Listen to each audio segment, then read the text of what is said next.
अब है आपके पास रिक्त समुच्चय द एम्प्टी सेट। तो एक समुच्चय जिसमें एक भी अवयव नहीं होता है, ठीक है, यानी वो क्या होगा, बिल्कुल खाली होगा। तो रिक्त समुच्चय या शून्य समुच्चय एम्प्टी सेट या जीरो सेट कहलाता है। रिक्त समुच्चय को प्रतीक, इसको हम क्या पढ़ते हैं, फाई, ठीक है, इसको पढ़ते हैं फाई या इससे दिखाते हैं, ठीक है, जो आपका मजला ब्रैकेट है से प्रदर्शित करते हैं। तो अब इससे रिलेटेड आपकी जो प्रश्नावली 1.2 है उसको स्टार्ट करते हैं। तो प्रश्नावली 1.2 का पहला क्वेश्चन है आपका, निम्नलिखित में से कौन से रिक्त समुच्चय के उदाहरण हैं। तो यह अभी मैंने आपको बताया रिक्त समुच्चय क्या होता है, जिसमें कोई भी अवयव नहीं होता है।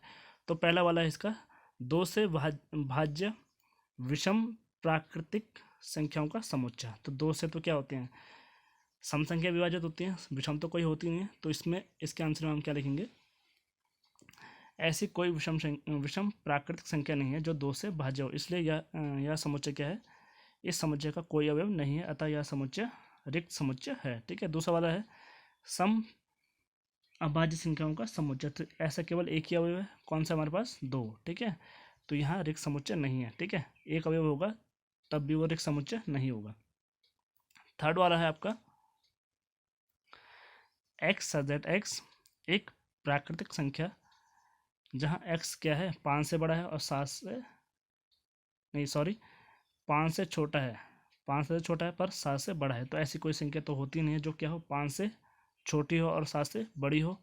तो अतः यह क्या है, रिक्त समुच्चय है। फोर्थ वाला है आपका वाई सजेट वाई, वाई क्या है, किन्हीं भी दो समांतर रेखाओं का उभयनिष्ठ बिंदु। तो किसी भी दो समांतर रेखाओं का उभयनिष्ठ बिंदु होता है बच्चों, बताओ। समांतर रेखाएं क्या होती हैं, जो कभी भी एक दूसरे को प्रतिच्छेद नहीं करती हैं। तो यहाँ क्या होगा, अतः उनमें कोई उभयनिष्ठ बिंदु नहीं है, तो इसलिए यहाँ क्या है, एक रिक्त समुच्चय है। क्वेश्चन नंबर सेकंड है आपका, निम्नलिखित समुच्चयों में से कौन परिमित और कौन अपरिमित है। तो परिमित और अपरिमित समुच्चय क्या होते हैं, परिमित ऐसे समुच्चय जिसमें हमें ज्ञात हो कि समुच्चय में कितने अवयव हैं, यानी समुच्चय में जो अवयव की संख्या होगी वो क्या होगी, निश्चित होगी। तो ऐसे समुच्चय क्या होंगे, परिमित समुच्चय। और जिन समुच्चय में मालूम नहीं होगा कि कितने, इसमें कितने अवयव हैं, वो क्या होगा, अपरिमित समुच्चय होगा, ठीक है। तो पहला वाला इसमें वर्ष के महीनों का समुच्चय, तो इसको देखते हैं। तो इसका आंसर क्या रहेगा, यह एक परिमित समुच्चय है, क्योंकि समुच्चय के कितने अवयव हैं, 12 अवयव, क्योंकि एक वर्ष में कितने महीने होते हैं, 12 महीने होते हैं, इसलिए इसमें क्या है, 12 अवयव है। तो अतः ये क्या होगा, एक परिमित समुच्चय होगा। फिर दूसरा वाला है 1 2 3 डैश डैश। तो यहाँ क्या है, एक अपरिमित समुच्चय है, क्योंकि इस समुच्चय में अपरिमित अनंत प्राकृतिक संख्या है, ठीक है। इसमें हमें पता नहीं कि कितनी प्राकृतिक संख्या है, तो इसलिए क्या है, अपरिमित समुच्चय। थर्ड वाला है 1 3 1 2 3 डैश डैश 99 100। तो यहाँ क्या है, एक परिमित समुच्चय है, क्योंकि हमें पता है यहाँ इसमें कितने एलिमेंट हैं, 1 से लेकर 100 तक कुल कितने, 100 एलिमेंट हैं, क्योंकि इस समुच्चय में प्रथम 100 प्राकृतिक संख्या है, ठीक है। तो इसलिए क्या है, एक परिमित समुच्चय है। चौथा वाला है 100 से बड़े धन पूर्णांकों का समुच्चय। तो 100 से बड़े धन पूर्णांकों का समुच्चय हमें पता नहीं कितने होते हैं, ये सारे कितने 100 से बड़े धन पूर्णांकों की संख्या का तो क्या होगी, अनंत होगी। तो इसलिए ये क्या है, एक अपरिमित समुच्चय है। फिर फिफ्थ वाला 99 से छोटे अभाज्य पूर्णांकों का समुच्चय। तो 99 से छोटे जो अभाज्य पूर्णांक होते हैं वो होते हैं हमारे कितने, 25। तो हमें पता है कितने होते हैं, 25। तो ये क्या है, एक परिमित समुच्चय है। तो यहाँ एक परिमित समुच्चय, क्योंकि 99 से छोटी 25 अभाज्य संख्या होती है, कौन कौन सी, 2 3 5 7 फिर 11 13 17 23 29 ऐसे डैश डैश कहाँ तक, 97 तक, टोटल कितनी होती है, 25 होती है, ठीक है। तो यहाँ एक क्या होगा, परिमित समुच्चय होगा। अब क्वेश्चन 3 आपका सेम क्वेश्चन 2 की तरह है, तो ये आप कर सकते हो, ठीक है। अब क्वेश्चन 4 है, निम्नलिखित में बतलाइए कि a बराबर b है अथवा नहीं। तो a बराबर b है कब होता है, जब दोनों क्या हो, समान समुच्चय हो। तो देखते हैं समान समुच्चय क्या होते हैं। तो समान समुच्चय, दो समुच्चय a और b समान कहलाते हैं यदि उनमें तथ्यतः समान अवयव हों, यानी ए और बी में क्या होना चाहिए, दोनों में समान अवयव होने चाहिए, चाहे उनका ऑर्डर कुछ भी हो, आगे पीछे हो, चाहे कैसा हो, पर अवयव क्या है, दोनों में बराबर हो। तो हम लिखते हैं ए बराबर बी, अन्यथा समुच्चय असमान कहलाते हैं। तो हम लिखते हैं A does not equal to B. जैसे पहला वाला था, इसका ए बराबर था ए बी सी डी और बी बराबर था डी सी बी ए। तो दोनों में क्या है, अवयव क्या है, समान है। ए इसमें भी है, इसमें भी है, बी इसमें भी है और इसमें भी है, सी इसमें भी है, इसमें भी है, डी इसमें भी है और इसमें भी है। चाहे उनका क्या है, ऑर्डर आगे पीछे हो रखा है, पर क्या है, अवयव दोनों में समान है। तो हम लिखेंगे ए बराबर बी। फिर दूसरा है आपका, ए बराबर है 4 8 12 16 और बी बराबर है 8 4 16 18।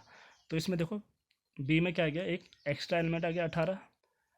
अगर 18 इसमें भी होता और 12 इसमें भी होता तब दोनों समान होते हैं, पर यहाँ इसमें 12 है, इसमें 12 नहीं है, इसमें 18 है, तो इसमें 18 नहीं है। तो दोनों क्या है, बराबर नहीं है। तो हम लिखेंगे A does not equal to B. Third वाला है आपका, ए बराबर 2 4 6 8 10। अब बी वाला था आपका एक्स सच दैट एक्स सम धन पूर्णांक है और एक्स क्या है, 10 से छोटा भी है और उसके बराबर भी है। तो कौन कौन से एलिमेंट आएंगे इसमें, 2 4 6 8 10। तो यहाँ देखो दोनों क्या है, बराबर हैं, दोनों में सेम एलिमेंट है। तो हम लिखेंगे ए बराबर बी। फोर्थ वाला है इसका, ए बराबर एक्स सच दैट, इसको हम क्या पढ़ते हैं, जो दो बिंदु है इसको पढ़ते हैं हम सच दैट, ठीक है, सच दैट, ठीक है। इसका मीनिंग है कि एक्स किस पर डिफाइंड है, तो एक्स डिफाइंड है हमारा, एक्स जो संख्या है 10 का एक गुणज है। तो 10 का गुणज क्या क्या होता है हमारे, 10 20 30 40 माने, यानी जिसमें 10 का भाग जाता हो 50। और बी बराबर आ गया हमारा, ये दिया है हमें 10 15 20 25 30। तो दोनों में क्या है, समान एलिमेंट नहीं है। तो हम लिखेंगे A does not equal to B. Question number 5 है आपका, क्या निम्नलिखित समुच्चय युग्म समान है, कारण सहित बताइए। ठीक है, तो देखते हैं इसको। ए बराबर था आपका 2 3 और बी बराबर है एक्स सच दैट एक्स समीकरण x square plus 5x plus 6 बराबर 0 का एक हल है। तो पहले इसका हल निकालते हैं। तो इसको लिखते हैं x square plus 5x plus 6, इसके हमने फैक्टर किए, तो ये आया आपका x प्लस 2 और x प्लस 3। तो यहाँ से x बराबर -2 आया, यहाँ से x बराबर -3। तो अर्थात b बराबर हमारे पास क्या आया, -2 -3। और ये बराबर था हमारे पास 2 और 3। तो दोनों क्या हैं, दोनों के पास अलग अलग एलिमेंट है। तो हम लिखेंगे A does not equal to B. Second वाला था ए बराबर एक्स सच दैट एक्स शब्द फॉलो का एक अक्षर है। तो फॉलो के अक्षर का अगर हम रोस्टर फॉर्म में लिखेंगे तो कैसे लिखेंगे, एफ फिर ओ फिर एल फिर डब्ल्यू, ठीक है, क्योंकि ये दो बार है, इनको हमने नहीं लिखा। फिर बी वाला है वाई सच दैट वाई शब्द वोल्फ का एक अक्षर है। तो वोल्फ में कौन कौन से अक्षर है, सब एक एक बार है, तो इसको हम ऐसे उतार देंगे। तो यहाँ देखो दोनों में क्या है, सेव अवयव है, डब्ल्यू यहाँ भी है, यहाँ भी है, ओ ये है, फिर एल ये है, फिर एफ दोनों में है। तो हम लिखेंगे दिस इम्प्लाइज ए बराबर बी। क्वेश्चन नंबर 6 है आपका, नीचे दिए हुए समुच्चयों में से समान समुच्चयों का चयन कीजिए। ठीक है, तो ए बराबर है आपके पास 2 4 8 12, बी बराबर 1 2 3 4, सी बराबर 4 8 12 14, डी बराबर 3 1 4 2, ई बराबर -1 1, एफ बराबर 0 ए, जी बराबर 1 -1 और एच बराबर 0 1। तो देखते हैं कौन कौन से बराबर है। तो 2 4 इसमें नहीं है, 2 4 इसमें 2 नहीं है और इसमें 14 नहीं है, तो ये किसी के बराबर नहीं है, ये दोनों बराबर नहीं है। फिर बी वाला देखते हैं 1 2 3 4, इसमें 3 1 4 2। तो इसमें दोनों में क्या है, अवयव समान है, चाहे उनका क्रम क्या है, आगे पीछे हो रखा है, पर दोनों में क्या है, अवयव समान है। फिर ये वाला देखते हैं -1 1, तो है किसी में, इसमें है 1 -1। तो बी डी के बराबर होगा और ई जी के बराबर। तो एफ वाला एफ के बराबर देखते हैं, इसमें 0 है, इसमें 0, इसमें ए है, इसमें ए नहीं है, इसमें 1 है पर इसमें 1 नहीं है। तो हमारे कौन कौन से बराबर है, एक तो बी बराबर डी है और दूसरा ई बराबर जी। तो यहाँ समुच्चय बी व डी तथा समुच्चय ई व जी के अवयव समान है, तो अतः बी बराबर डी और ई बराबर जी है।